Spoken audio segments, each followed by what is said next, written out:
Watching Ask Profit right here on NDTV Profit. This is a show where you get all your technical and fundamental queries answered. So we'll just start with that, and the next companies that we'll be speaking about, in fact, sectors that we'll be addressing is the rail and the defense pack. And this is an interesting query coming from Jeet from Kolkata.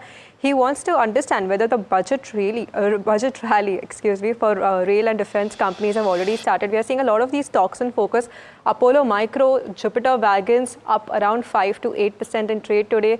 Titagarh also seeing about a 1% of an uptick right now. So let me just take this with Astha. Astha, what's your view with all these defense and rail companies? If you just take the year in context, they have seen some bit of correction, especially in these last two to 3 months after this kind of superior rally it had at the initial start of 2025, especially for defense. Do you think valuations are now on par to make fresh entries in any of the particular counters from these two sectors?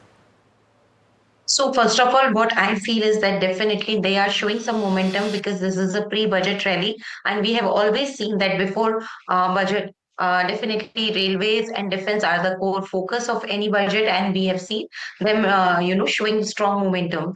Now, talking about the evaluation, what we have seen that these stocks are corrected a lot in last 1 year. If I talk about railway stocks, they have corrected, 18%, more than 20% also. So more than 15% definitely we have seen that these stocks have corrected from their highs. So yes, now the valuations are also becoming, very much in a comfort zone. And most important part is that definitely last year we have not seen that much allocation towards defense and railway segments in the budget. But this year, definitely, we are expecting a strong allocation to these segments. So, on the basis of all these, we are seeing a rally, which I believe is going to be sustained. And in that, we are really liking defense counters like BEL. EML, and in the railways counters, RVNL, Itagarh are some of the counters which are really looking good to us.